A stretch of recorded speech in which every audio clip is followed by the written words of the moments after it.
인사하겠습니다. 미리 메리 크리스마스 하겠습니다. 메리 크리스마스. 네. 또 하겠습니다. 당신을 보니 하나님 뵙는 것 같습니다. 인사하겠습니다. 예수님 만나는 것 같습니다. 천사를 대접하는 것 같습니다. 할렐루야. 네, 감사합니다. 오늘 말씀드렸듯이 크리스마스 이브이자 주일입니다. 여러분, 오늘 기쁨의 선물을 주신 하나님이란 말씀으로 은혜 나눌 때 여러분 큰 은혜 나누시길 바랍니다. 아멘. 오늘은 크리스마스 이브, 제가 말씀드렸는데 여러분 1년 중에 가장 설레고 기분 좋은 날 중에 하루가 바로 이 크리스마스 이브입니다. 여러 가지 이유가 있겠지만 그 중에서도 선물을 받을 수 있다는 설렘 때문에 아이들에게는 굉장히 설레이는 날이고 우리 어른들에게도 그랬던 어린 시절의 기억이 있습니다. 아침부터 무슨 선물을 받을까 궁금하고 또 저 걸어놓은 양말에 산타가 어떤 선물을 갖다 줄까 설레는 마음으로 그 하루 종일을 설레는 마음으로 지냈던 그런 기억이 납니다. 그것은 그 어린이가 어떤 환경에 있든지 간에 어떤 상황에 있든지 간에 모두 다 똑같은 상황이 되기 때문에 이 성탄절이 참 모든 아이에게 기쁨이 되는 날이었다는 것을 저는 또 추억할 수가 있습니다. 우리는 선물을 준비할 때 어떻게 선물을 준비하시죠? 내가 이것을 주었을 때 그 사람이 얼마나 기쁠까 하는 그 기대감을 가지고 이 선물을 준비합니다. 카드를 쓰고 포장을 하고 또 선물을 고릅니다. 그럴 때 이 기대감은 주는 사람이나 받는 사람 모두에게 기쁨이 되기 때문에 이 선물은 우리를 설레게 합니다. 마리아는 이 기쁨의 선물을 받은 사람이었습니다. 예수님이 그 독생자 예수께서 자신을 통해서 태어날 거라는 큰 메시지를 받았기 때문에 마리아는 큰 선물을 받았다고 생각했습니다. 하지만 그 기쁨은 비밀과 함께 해야 됐었습니다. 모든 상황이 숨길 수밖에 없는 상황이었기에 마리아는 숨길 수밖에 없었습니다. 여러분 그거 아십니까? 숨기는 동안은 어떨지 몰라도 이 선물의 비밀이 밝혀지는 순간 그 기쁨은 30배, 60배, 100배로 더 커진다는 것을 우리가 알 수가 있습니다. 제가 이번 주간에 우리 라온이가 뭘 갖고 싶다는 게 하나가 자그마한 초콜릿 바인데 되게 유명한 유튜버가 만드는 거래요. 별게 다 있어요. 그래서 그걸 너무 먹고 싶어 하는 거예요. 그래서 안 돼. 단 거 먹으면 안 돼. 이렇게 미리 연기를 해놓고 사서 숨겨놨어요.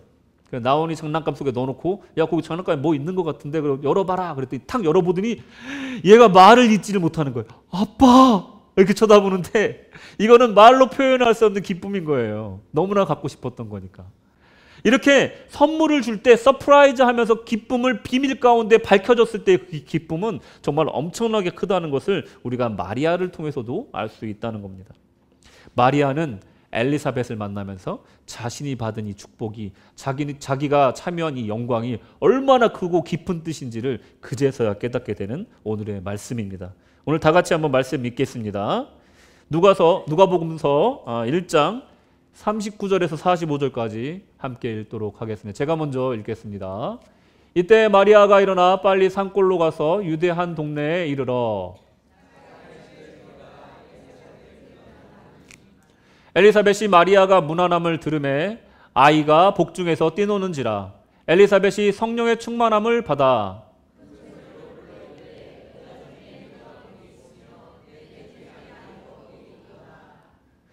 내 주의 어머니가 내게 나아오니 어찌된 일인가?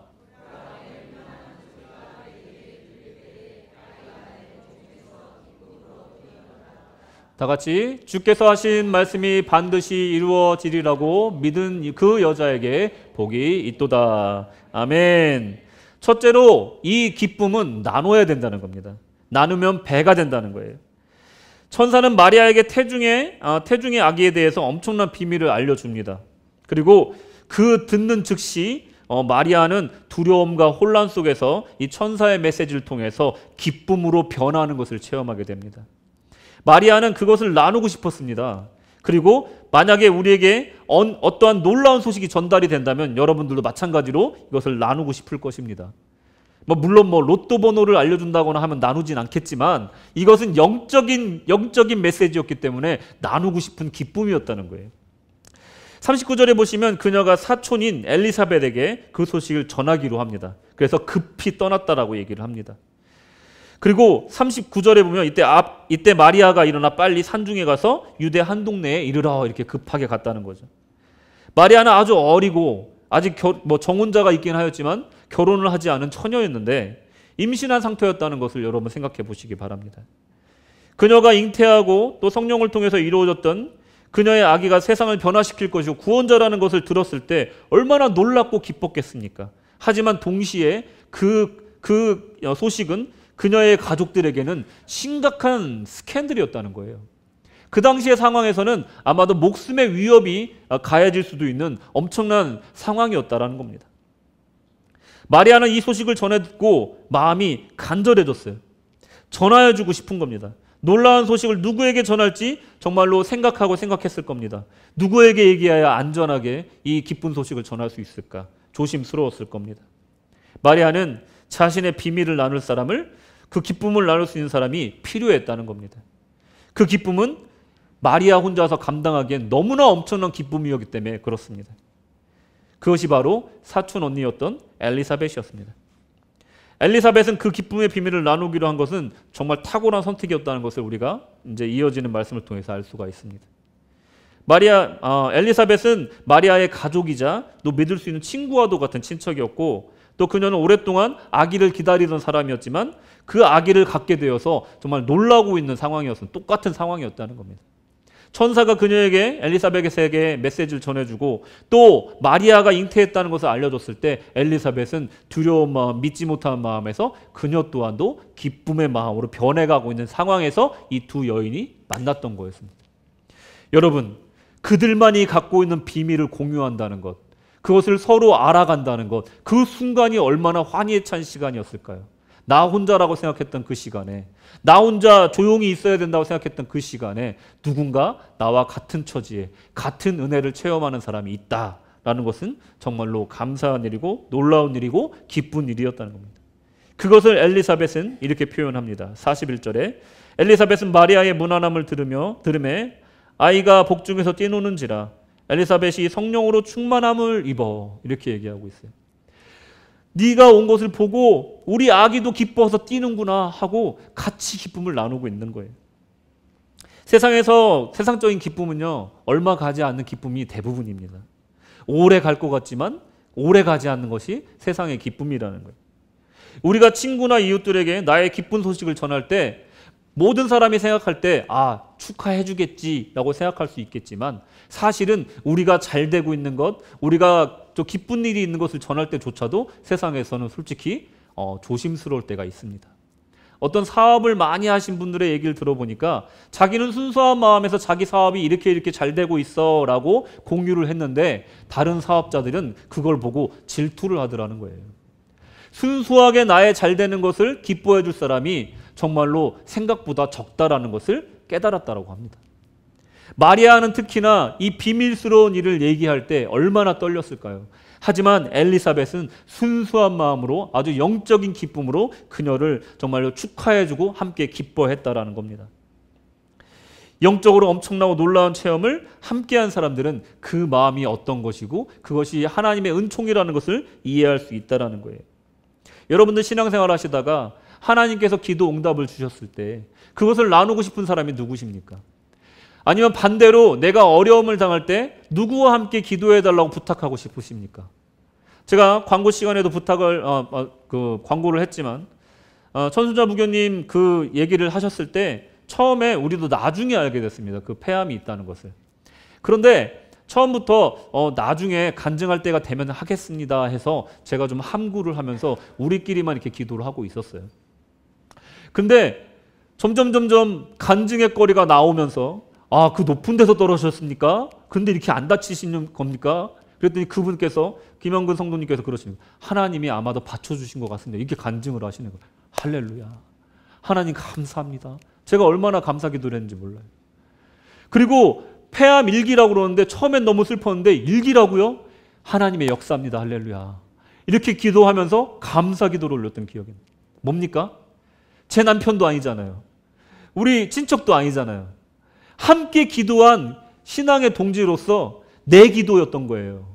그곳에 하나님이 역사하시니까 내가 그 부교님만큼이나 기뻤다라는 겁니다. 하나님의 역사가 너무나 놀라웠더라는 거예요.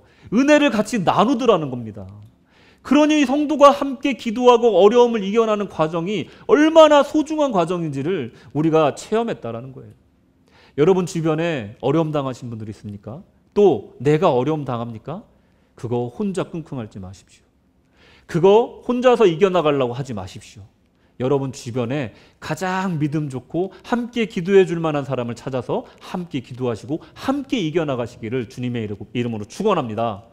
분명히 하나님께서 응답하실 줄로 믿습니다. 이것처럼 마리아가 만약에 엘리사벳을 찾아가지 않았더라면 이 기쁨이 얼마나 큰 기쁨이고 자기가 이 구원 사역에 참여하고 있다는 것조차도 깨닫지 못했을 거라는 겁니다. 사람이 혼자 있는 것이 그래서 안 좋다라는 거예요. 하나님께서 이렇게 우리를 사랑하셔서 주변에 사람들을 주고 우리가 그 기쁨에 참여하기를 원했다라는 겁니다. 우리가 이 성탄절을 맞이하면서 우리끼리만 예배드리지 않고 우리끼리만 기뻐하지 않고 세상에 외치는 이유가 뭡니까? 우리가 선물을 나눠주면서 예수님이 이런 분이야, 그분이 태어나신 의미는 이런 거야 라고 말한 이유가 무엇입니까? 그것은 바로 이 기쁨을 다른 사람들도 느끼기를 원해서, 그리고 그분들도 구원받기를 원하여서 우리가 이 기쁨을 나누는 것입니다. 하나님은요, 우리가 이 기쁨에 참여하기를 원하십니다. 달라스 윌라드는 이렇게 얘기를 합니다. 하나님은 기쁨의 근원이시라는 거예요. 하나님은 놀라게도 역사하시고 하나님이 자신의 기쁨으로 가득 차 계신다는 것을 생각해야 돼요. 우리가 구약의 하나님을 생각할 때 무서운 하나님, 심판자의 하나님을 생각할지 모르겠지만 사실은 하나님 본질 자체가 기쁨으로 가득 찬 존재라는 거예요. 의심할 여지 없이 그는 우주에서 가장 아름다운 존재입니다. 그분의 사랑과 관대함의 풍요로움은 그분의 무한한 기쁨과 분리될 수 없습니다. 우리가 이따금 영혼을 들뜨게 하는 기쁨의 작은 물방울을 마시는 모든 선하고 아름다운 것들을 하나님께서는 그 모든 호흡과 깊이와 풍요로움 속에 끊임없이 경험하고 계십니다. 우리 하나님이야말로 기쁨 속에 사시는 분이고 기쁨의 근원이시고 기쁨 자체라는 거예요. 그래서 그 기쁨에 우리가 참여하기를 원하시는 겁니다. 여러분, 하나님이 그걸 원하시는 거예요. 하나님이 창세기에서 아름다운 창조의 모든 것들을 만드실 때 왜 만드셨습니까? 보기에 좋았더라. 창세기 1장 4절의 말씀처럼 계속해서 이어지는 반복되는 말씀 뭡니까? 보기에 좋았더라. 보기에 좋고 아름다운 것을 만들기 위해서 우리를 창조하셨다라는 거예요. 인간을 사랑하시고 인간을 사랑하시기 때문에 창조하신 것과 동시에 인간을 하나님 보시기에 아름다운 존재로 창조하신 이유가 여기에 있다라는 겁니다. 왜 이스라엘 백성을 애굽에서 출애굽 시키셨을까? 그들을 자유케 하고 젖과 꿀이 흐르는 그 땅에 가서 새롭게 시작하는 그 모습으로 기뻐하시기 위해서 그들을 자유를 주셨다는 것입니다. 어찌 보면 하나님의 모든 역사에는 기쁨이 목적이었을지도 모른다는 겁니다. 세상의 기쁨이 되기 위해, 하나님의 기쁨을 누리시기 위해 이 모든 아름다운 일들을 행하셨다는 겁니다. 또 다른 편으로 보면 목자들을 볼 수가 있습니다. 목자들은 주님의 천사가 그들에게 나타났을 때, 주님의 영광이 그들을 둘러쌌을 때, 비추었을 때 두려움에 겁이 질렸습니다. 그러나 천사는 그들에게 이렇게 얘기를 합니다. 누가복음 2장 8절에서 10절. 그 지경에 목자들이 밖에서 밤에 자기 양떼를 지키더니 주의 사자가 곁에 서고 주의 영광이 저희를 두루 비침에 크게 무서워하는지라. 천사가 이르되 무서워 말라. 보라, 내가 온 백성에게 미칠 큰 기쁜 소식을 너희에게 전하노라. 아멘. 갑자기 눈을 뜰 수도 없는 그런 빛으로 나를 감싼다고 생각해 보세요. 어떤 존재인지도 알 수 없는 그 존재가 나를 감싼다고 생각해 보세요. 두렵죠. 그런데 그 천사가 말합니다. 너에게 기쁜 소식을 전하겠다. 이 얼마나 영광스러운 순간입니까? 그 시대의 목자들은 대우를 받지 못한 아주 낮은 신분의 사람들이었어요. 그리고 기록에 따르면 목자들은 잠재적인 범죄자로 취급이 받아서 법정의 증인으로 설 자격조차도 없는 그런 신분이었다라고 얘기를 합니다. 그런데 제일 먼저 이 기쁜 소식을 들은 사람들이 바로 이 목자들이었다는 거예요. 우리 하나님이 이런 분이라는 겁니다. 성령이 형체로 비둘기같이 그 위에 강림하시더니 하늘로서 소리가 나기를 너는 내 사랑하는 아들이라 내가 너를 기뻐하노라 하시니라. 아멘. 우리 예수님께서 세례 요한에게 나중에 세례를 받으실 때 하늘로부터 소리가 나는데 우리 하나님께서 예수님을 어떻게 말씀하시냐면 너는 내 사랑하는 아들이라. 내가 너를 어떻게 한다고요? 기뻐하노라. 기뻐하노라. 그러니 예수님의 그 존재 자체가 하나님께 사랑스럽고 기뻐하는 존재라면 우리의 삶의 목적도 이렇게 돼야 되는 줄 믿습니다. 우리는 사랑스러운 존재로, 기쁨의 존재로 살아가야 될 줄로 믿습니다. 이번 성탄은 바로 그 기쁨과 사랑스러운 존재로 우리가 회복되는 날이 되어야 될 줄로 믿습니다. 우리가 혹시라도 우리 가운데 기쁨과 사랑이 무디어졌다면 이 성탄 기간을 통해서 그것을 회복하시기를 주님의 이름으로 축원합니다. 세상 사람들은 지금도 생각보다 많은 사람들이 외로움 가운데 있습니다. 우리는 그들에게 다가가 이 기쁜 소식을 전해야 됩니다. 통계에 따르면 첫 아기를 가진 부모들이 50% 이상이 외로움을 느낀다고 합니다. 아이를 처음 갖고 어떻게 해야 될지 모르겠고 누가 좀 도와줬으면 좋겠는데 그럴 사람이 마땅히 없으니 그 아기 갖고 있는 그 엄마의 마음이 너무나 외롭다는 거예요. 52% 정도 된대요. 그 외에도 17세에서 25세 사람 중 43%가 외로움을 느끼고 장애인 중에 절반은 외롭다라고 생각을 한답니다. 그리고 이주민과 난민들 58%는 자신이 혼자라고 생각을 한답니다. 얼마나 이 세상 사람들이 외롭게 살고 있는지 잘 보여준 통계라는 겁니다. 영국에서 어떤 애기 엄마가 길을 걷다가 갑자기 주체할 수 없는 눈물이 나는 것을 경험을 했대요. 너무 눈물이 멈추지가 않고 자기가 외롭다는 생각이 드니까 그냥 걸을 수가 없어서 그 자리에서 주저앉을 것 같은 생각이 들더래요. 그래서 주변을 봤더니 카페가 하나 있더래요. 그래서 그냥 힘들게 가서 앉았답니다. 근데 눈물이 계속 멈추지가 않고 자꾸만 외롭다는 생각이 들고 슬퍼지더라는 거예요. 어느 정도 울고 나서 주변을 살펴봤더니 할머니 한 분이 앉아 계시고 이쪽에는 장애를 갖고 있는 청년 한 분이 앉아 있더래요. 문득 드는 생각이 무엇이었냐면 저 할머니도 나처럼 외로울까? 아니면 저 청년도 나처럼 외로울까? 궁금해지더래요. 그래서 용기를 내어서 말을 걸었답니다. 할머니, 실례지만 할머니도 저처럼 외로우십니까? 물어봤더니 그 할머니가 자리를 옮겨서 그 엄마에게 와서 어깨를 도닥이면서 위로를 해주기 시작했어요. 그 청년도 그걸 보다 못해 불편한 몸을 이끌고 그 여인에게 다가가서 같이 이야기를 나누기 시작합니다. 마치 오래된 친구처럼, 오래된 지인처럼 자기들의 슬픈 얘기, 아픈 얘기를 서로 위로해 주면서 정말 거의 반나절이 넘게끔 그들이 대화를 나누고 서로 위로를 해줬대요. 이것을 계기로 영국에 있는 코스타라는 카페 체인점에서는 이 수다석이라는 것을 만들었다고 합니다. 이게 뭐냐면 이 채터 앤 레터 테이블이라는 것을 만들어서 누구든지 모르는 사람이어도 같이 앉아서 서로의 얘기를 나눌 수 있는 이런 자리를 만들었다는 거예요. 서로 외로움을 달래줄 수 있는 그런 자리를 만들어서 모든 체인점에 이 자리를 만들어서 저런 엄마같이 외로운 사람에게 함께 친구가 되어주는 그런 자리를 만들었다라고 얘기를 합니다. 세상에는 이렇게 외로운 사람들이 많이 있고 우리의 정말 손길을 필요로 하는 사람들이 많이 있다는 것을 우리가 알 수가 있습니다. 만약에 마리아가 엘리사벳으로 만나러 가지 않았다면 자신들이 무슨 일을 하고 있고 자신들이 겪고 있는 일이 저주처럼 느껴졌을 거라는 겁니다. 두려움의 대상이었다는 것이에요. 이것을 이길 수 없었고 그 안에 숨겨져 있던 하나님의 뜻을 발견할 수 없었을 거라는 겁니다. 두 사람이 만남으로, 두 영적인 체험을 한 사람 두 사람의 만남으로 그들의 기쁨은 30배, 60배, 100배의 기쁨으로 깊이 있는 체험으로 나아갈 수 있었다라는 겁니다. 자칫 저주받은 아주 슬픈 첫 번째 크리스마스가 될 수도 있었지만 이 만남을 통해서 가장 거룩하고 가장 행복한 첫 번째 크리스마스를 체험할 수 있었다라는 겁니다. 우리가 기쁨을 나눠야 되는 이유, 이 기쁜 소식을 나눠야 되는 이유가 바로 여기 있습니다. 여러분 이 기쁨의 소식을 여러분 나누시면서 사시기를 주님의 이름으로 축원합니다. 아멘. 두 번째로 우리가 받은 삶을 살면서 받은 기쁨의 체험들이 많이 있으나 우리가 깨달지 못하는 것들이 너무도 많으니 우리가 이미 받은 것들에 대한 기쁨을 한번 찾아보자라는 것입니다.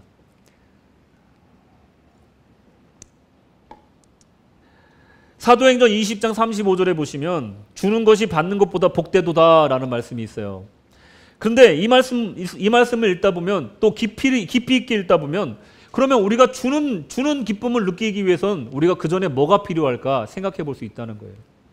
기독교인이라면 누구나 나눠주는 삶을 살고자 합니다. 또 사업을 많이 하신 분들 얘기를 들어보면 운칠 기삼이란 얘기를 해요. 운이 7이고 자기 기술은 3밖에 안 들어가서 어떤 분은 운 9, 기 1 이렇게 얘기하시는 분도 있어요. 나 하는 거 아무것도 없다. 주변 사람들이 나 도와줘서 하늘이 도와서 내가 큰 부자가 됐다라고 말하는 분이 굉장히 많아요. 그런 분들은요, 어느 정도 돈을 벌면 꼭 기부를 하게 된답니다. 자기도 모르게 본능적으로 기부를 해야겠다라는 생각이 든대요. 기독교인들도 마찬가지고 이분들도 마찬가지고 어떻게 이런 생각을 할 수가 있느냐면요. 이것은 주는 것이 기쁘다는 것을 어떻게 알 수 있냐면 내가 이미 받은 게 많기 때문에 그렇습니다. 하나님이 주신 복이, 하나님이 주신 그 사랑이 너무나 많기 때문에 내가 다른 사람을 보면 그 사랑을 나눠주고 싶은 게 자연스러운 거라는 거예요. 우리가 주고 싶은 것은요, 받은 게 많기 때문에 그렇습니다. 그래서 우리가 중요한 삶은 뭐냐면 내가 받은 그 축복이 무엇인지 세어보는 삶이 중요하다는 거예요.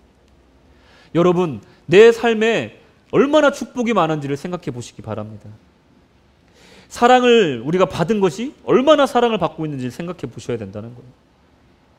엘리사벳은 놀라움과 기쁨을 느끼면서도 한편으로는 불신했을지도 모른다는 거예요. 나이가 많았고 아이를 잉태할 만한 나이가 아니었는데 하나님께서 나에게 아이를 잉태하게 하셨다는 것이 정말 놀랍기도 하면서 아기를 잘 낳을 수 있을까 걱정도 되었었다라는 겁니다.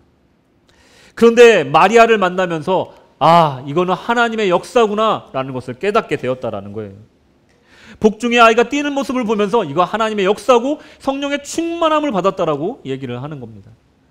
여러분, 우리는 알지 못하는 중에 우리 하나님은 일하신다는 거예요. 하나님은 모든 것들을 조성하고 있다는 거예요. 마리아 입장에서 어떻습니까? 나 어린 소녀인데 왜 하필이면 나를 선택하셔서 이 아이를 나에게 잉태하게 하셨을까? 나는 그럴 만한 사람이 아닌데 왜 나를 이렇게 생명의 위협이 가는 상황으로 나를 몰아넣으셨을까 하면서 두려워했을지도 모른다는 겁니다. 그런데 엘리사벳을 만나 봤더니 이분이 구세주가 맞고 내 안에 태중에 있는 이 아이가 하나님의 아들이 맞구나. 이분의 모든 사역을 준비하기 위해서 6개월 먼저 세례 요한을 그 뱃속에 잉태하게 하셨구나. 모든 상황은 지금 다 준비되어 있구나. 내가 혼자가 아니구나 라는 걸 깨닫고 마리아가 뛰듯이 기뻤다라는 거예요. 여러분, 이런 경험 하신 적 있습니까? 여러분, 지난 수요일 날 우리가 함께 나눈 말씀 중에 야곱이 그랬다는 거예요.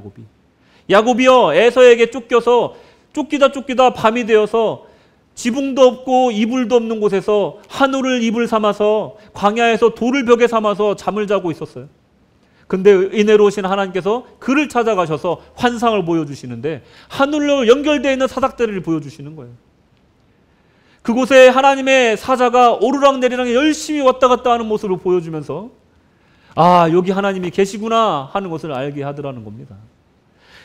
야곱은요, 자기가 열심히 살고 누군가 경쟁해서 이기면 그것이 성공한 삶이고 부자 되면 그것이 성공한 삶이고 복된 삶이라고 생각했어요. 그래서 심지어 형의 축복까지도 빼돌리려고 했던 사람입니다. 그 사람에게 우리 하나님께서 이것을 왜 보여줬을까? 비록 내가 땅에서 열심히 먹고 사는 사람이었지만 알고 봤더니 이 땅이 세상의 땅이 아니라 하나님이 계신 하늘과 연결되어 있는 곳이었구나. 할렐루야. 내가 사는 이곳이 하나님의 영역이었구나. 그것을 보여주고 계셨다는 겁니다. 그와 동시에 하나님의 천사가 나의 필요한 것들, 나의 기도 제목들, 나의 어려운 상황들을 계속해서 하나님께 연결하고 전해주고 있었다라는 거예요. 그리고 하늘로부터 하나님의 축복과 응답을 계속해서 땅으로 전해주고 있는 그 환상을 보여주고 있었다라는 겁니다. 우리가 모르는 사이에 우리 하나님은 우리를 보호하시고 우리의 필요한 모든 것들을 채워주고 계셨다라는 겁니다. 사람이 도와주는 것 같지만 알고 봤더니 그 뒤에는 하나님의 역사가 있었다라는 겁니다. 내 생각으로 사는 것 같지만 사실은 내 힘으로 사는 것이 아니라 하나님께서 나를 살게 하셨다는 것을 이 사닥다리를 통해서 보여주는 거였습니다.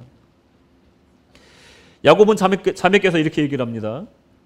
여호와께서 과연 여기 계셨거늘 내가 알지 못하였도다.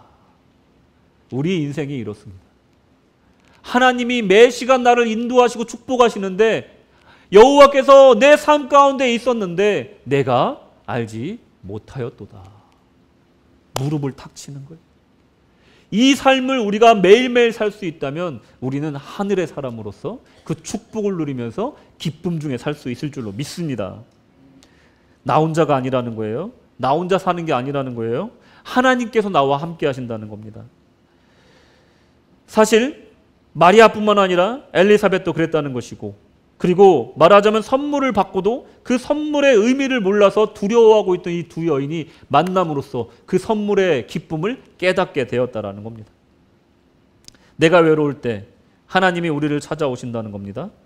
우리가 기대하지 않는 순간에 하나님이 우리에게 오셔서 우리를 위로하신다는 겁니다. 그리고 우리를 위해서 우리가 보이지 않는 그 영역에서 열심히 우리를 위해서 일하고 계신 줄로 믿으시기 바랍니다. 이 주님을 위해서 우리가 무엇을 해야 할까? 크리스마스 캐롤 중에 더 리틀 드러머 보이라는 북치는 소년이라는 캐롤이 있습니다. 노래하자파 라빠팜파 뭐 이렇게 부르는 그런 캐롤인데 영어 가사를 찾아보면 조금 한글 가사하고 느낌이 다릅니다. 제가 한번 들려드릴게요. 그를 경배하기 위해서 우리가 갈 때 라팜팜팜, 아기 예수님 라팜팜팜, 또 저 또한 가난한 소년인걸요. 왕께 걸맞는 드릴 선물 없어 이 낡은 북이라도 쳐서 주님께 경배합니다. 이렇게 가사가 돼요. 한글 가사는 이렇게 안 돼 있습니다. 이어지는 가사가 마리아는 고개를 끄덕였습니다. 소와 양들은 조용히 기다리고 아기 예수를 위해 드럼을 쳤습니다. 최선을 다해 드럼을 쳤어요. 그러자 아기 예수님은 미소를 지었어요. 나와 나의 북을 보고. 이렇게 가사가 됩니다. 뭡니까? 하나님을 위해 우리가 할 수 있는 것이 무엇인가? 우리에게 기쁨을 주시고 우리를 위해서 우리를 보호하시고 인도하신 그 하나님께 우리가 할 수 있는 것은 무엇일까? 많은 자금을 들이고 많은 인력이 필요한 거창한 비전이 있는 이벤트가 아니라 비록 작은 소년이지만, 비록 낡은 북이지만, 그리고 왕에게 적합한 거창하고 값비싼 선물은 아니지만 우리가 드릴 수 있는 최선의 것을 하나님께 드려야 된다는 것을 이 캐롤은 말하고 있는 것입니다. 그럴 때 예수님께서, 아기 예수님께서 우리에게 미소를 지어주신다는 겁니다. 하나님의 선물을 우리가 발견해야 됩니다. 말은 안 들을지 몰라도 건강하게 잘 자라주고 있는 자녀들을 여러분 감사하시기 바랍니다. 그 아이들이 공부는 못할지 몰라도 나에게는 가장 소중한 존재로 우리에게 보내주신 것만으로 감사하시기 바랍니다. 내가 부자는 아니어도, 내가 풍족하게 살지는 못하여도 일할 수 있는 건강한 몸을 허락하여 주신 하나님께 감사하시기 바랍니다. 이것이 바로 기쁨을 누리는 삶의 시작점입니다. 여러분, 이런 기쁨을 찾아내는 삶을 사시기를 축원합니다. 마지막으로 기쁨으로 살아야 됩니다. 성탄절에 우리는 선물을 주고받는 기쁨을 경험하지만 이것을 이제 기쁨으로 살아가는 것이 더 중요하다는 거예요. 헨리 나우엔 이렇게 얘기합니다. 기쁨은 당신이 무조건적으로 사랑받고 있으며 질병, 실패, 정서적 고통, 억압, 전쟁, 심지어 죽음조차도 그 사랑을 빼앗을 수 없다는 것을 아는 경험이다. 우리는 기쁨을 선택하고 매일 계속 그 자리로 나아가야 한다. 그것은 우리가 하나님께 나아가는 것이고 하나님 안에서 우리의 피난처와 안전을 발견하며 그 무엇도 심지어 죽음조차도 우리에게서 하나님을 빼앗아갈 수 없다는 것을 지식으로 아는 것이다 라고 얘기를 했어요. 우리가 기쁨을 선택해야 된다는 거예요. 기뻐서 기쁜 게 아니라 불행 중에도 슬픔 중에도 우리가 기뻐할 때 그것이 기쁨으로 화할 수 있다는 겁니다. 시편 43편의 4절에 보면 이렇게 말씀하십니다. 그런즉 내가 하나님의 단에 나아가 나의 극락의 하나님께 이르리이다. 하나님이여 나의 하나님이여 내가 수금으로 주를 찬양하리이다. 아멘. 또 감사하라는 겁니다. 시편 28편 7절 말씀. 여호와는 나의 힘과 나의 방패시니 내 마음이 저를 의지하여 도움을 얻었도다. 그러므로 내 마음이 크게 기뻐하며 내 노래로 저를 찬송하리로다. 아멘. 또 느헤미야서에는 이렇게 말씀하세요. 느헤미야가 또 이르기를 너희는 가서 살진 것을 먹고 단 것을 마시되 예비치 못한 자에게 너희가 나누어 주라. 이날은 우리 주의 성일이니 근심하지 말라. 여호와를 기뻐하는 것이 너희의 뭐라고요? 힘이니라. 아멘. 내가 힘이 있어서 하나님을 찬양하는 것이 아니고 내가 힘이 있어서 기뻐하는 것이 아니라 여호와를 기뻐하는 것이 나의 힘이라는 거예요. 반대라는 겁니다. 반대라는 거예요. 어려움 당할 때요. 어렵다고 눌려있지 마시라는 거예요. 고난 당할 때요. 고난 때문에 힘들어하면서 그 자리에 머물러 있지 말라는 겁니다. 외롭다고 해서요. 그 자리에 계속 있지 말라는 겁니다. 오히려 기쁨의 자리로 여호와를 기뻐하라는 거예요. 그리고 하나님을 기뻐하는 것을 통해서 힘을 얻고 일어나라는 겁니다. 여러분. 그것이 바로 기쁨의 능력이라는 것이고 그 기쁨의 근원에는 여호와를 기뻐하는 것에서 얻어질 수 있다는 겁니다. 여러분, 우리는 이 기쁨을 세상에 외쳐야 합니다. 결론입니다. 오늘 성탄절 크리스마스 이브를 맞아서 성도는 마땅히 그 기쁜 구원의 소식을 전파해야 합니다. 또한 서로 용기가 되고 하나님이 우리를 사랑하심을 우리 삶 속에서 증명해 나가고 실천해야 됩니다. 또한 그 기쁨을 쉼없이 전파하고 외쳐야 됩니다. 그것이 바로 우리 지금 2000년 전 목동들과 천사들과 동방박사들이 받은 그 시대의 사명이고 또한 오늘 사는 우리에게 주는 동일한 사명이라는 것을 우리가 믿어야 될 줄로 믿습니다. 다 같이 한번 외치겠습니다. 11절 말씀 다 같이 하겠습니다. 오늘날 시작. 오늘날 다윗의 동네에 너희를 위하여 구주가 나셨으니 곧 그리스도 주시니라. 아멘. 기도하겠습니다. 하나님 아버지, 주님 안에서 우리가 이 기쁨 가운데 있기를 원합니다. 어떤 이는 기뻐할 수 없는 상황 중에 있고 어떤 이는 두려움 중에 있으며 어떤 이는 외로움 중에 있으며 어떤 이들은 가난 가운데 있어 슬퍼하고 있습니다. 하지만 주님을 기뻐함으로 힘을 얻고 이 기쁨의 소식 가운데 소망을 얻으며 그 자리에서 일어설 수 있는 힘을 허락하여 주시옵소서. 이 일을 위하여 기쁜 소식을 전파하는 성도들이 되게 하여 주시옵소서.